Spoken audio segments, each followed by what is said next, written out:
Sir Raghav ಹೇಳು. ದಯವಿಟ್ಟು ನನಗೆ ಕ್ಷಮಿಸಿ ಸರ್. ನನ್ನ ಬುದ್ಧಿಗೆ ಅಂಕು ಬಡ್ದಿತ್ತು. ನನ್ನ ಸುತ್ತ ಎಲ್ಲರೂ ನನಗೆ ಅವಮಾನ ಮಾಡ್ತಿದ್ರೆ ಅನ್ನೋ ವಾತಾವರಣ ಇದ್ದಿದ್ದರಿಂದ ನಾನು ನಿಮ್ಮ ಕಾಳಜಿನ ತಪ್ಪಾಗಿ ತಿಳ್ಕೊಂಡೆ.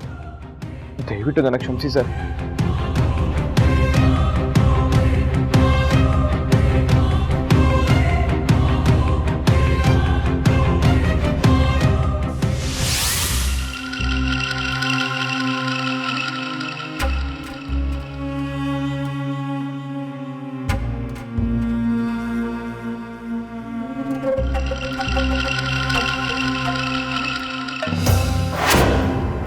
ಬದಲಾಗಿದೆಯಾ ಅದು ನನಗೆ ಗೊತ್ತಾಗುತ್ತೆ.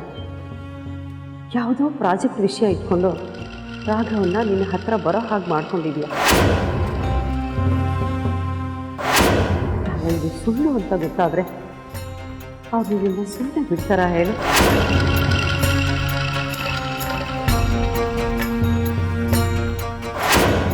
ನೀನು ಯೋಚನೆ ಮಾಡಿರ್ತೀಯ ನಿಜ. ನೀನು ಹೇಳಿರೋ ಸುಳ್ಳು ಒಳ್ಳೆಯದಕ್ಕೆ ಆಗಿರಬಹುದು. ಆದರೆ ಇದೆಲ್ಲ ನಾಟಕ ಅಂತ ಗೊತ್ತಾದರೆ ನಿನ್ನಲ್ಲಾಗಿರೋ ಬದಲಾವಣೆನ ರಾಘವನ್ ನಂಬ್ತಾನ ಮೀರಾ?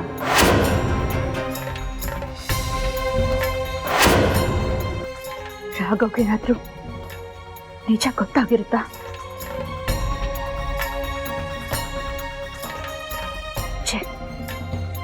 ಸಾಧ್ಯನೇ ಇಲ್ಲ. ಒಂದ್ ವೇಳೆ ಆ ಪ್ರೊಪರೇಟರ್ ಏನಾದ್ರು, ಅದು ಸಾಧ್ಯ ಇಲ್ಲ.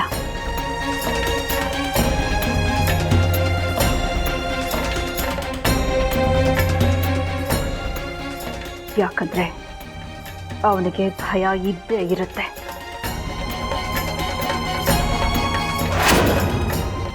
ಆದ್ರೂ ಒಂದ್ ವೇಳೆ ಗೊತ್ತಾಗ್ಬಿಟ್ಟಿದ್ರೆ?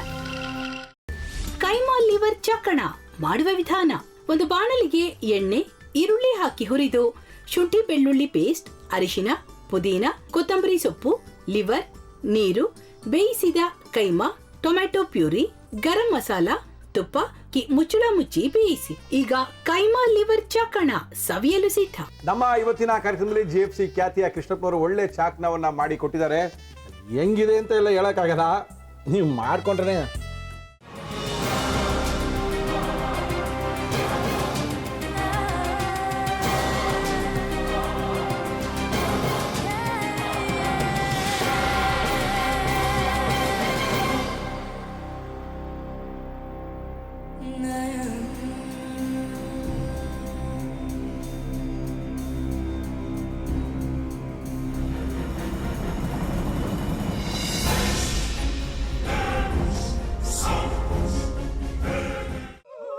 ಎಟ್ಟಿ ತಕೊಳಕ್ ಬಂದವ್ರನ್ನ ಸುಮ್ಮನೆ ಬಿಡಲ್ಲ, ರೂಮ್ ಕರ್ಕೊಂಡೋಗಿ ಸಾಯಿಸ್ಬಿಡ್ತದೆ. ರೂಮಿಗೆ ಕರ್ಕೊಂಡೋಗಿ ಯಾಕೆ ಸಾಯಿಸ್ತಾಳೆ? ಯಾಕಂದ್ರೆ ಅದು ಅವಳು ಪ್ರಿಯಕರನ್ ಸಾಯಿಸಿದ ಜಾಗ, ಅದಕ್ಕೆ ಅಲ್ಲಿಗೆ ಕರ್ಕೊಂಡೋಗಿ ಸಾಯಿಸ್ಬಿಡ್ತದೆ. ಈ ಮನೇಲಿ ದೆವ್ವ ಇದೆ ಅಂತ ಭಾಸ್ಕರ್ ಅವ್ರು ನನ್ಗೆ ಹೇಳೇ ಇಲ್ಲ. ಅವ್ರ ಹಟ್ಟಿಲಿ ವಾಸ ಆಗಿದ್ರ ತಾನೆ ಹೇಳಕ. ಹಟ್ಟಿಲಿ ವಾಸ ಆಗಿರೋರ್ನ ಯಾನು ಮಾಡಲ್ಲ, ಆದ್ರೆ ಹಟ್ಟಿ ತಕೊಳಕ್ ಬಂದವ್ರನ್ನ ಅದು ಸುಮ್ಮನೆ ಬಿಡಲ್ಲ ಬಿಡಲ್ಲ ಬಿಡಲ್ಲ. ಇದನ್ನೆಲ್ಲ ಹೇಳ್ತಿದ್ಯಲ್ಲ, ನೀ ಯಾರು? ನಾನು ಹಟ್ಟಿ ವಾಚ್ಮ್ಯಾನ್.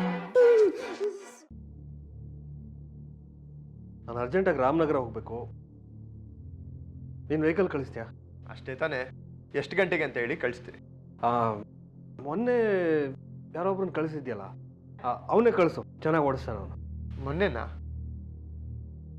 ಹಾ, ಶಿವು ಇರಬೇಕು. ಹಾ, ಅವನೇ. ಅಯ್ಯೋ, ಅವ್ನು ನಿನ್ನೆಯಿಂದ ಕೆಲಸಕ್ಕೆ ಬಂದಿಲ್ಲ. ಫೋನ್ ಮಾಡಿದ್ರೆ ರಿಸೀವ್ ಮಾಡ್ತಿಲ್ಲ.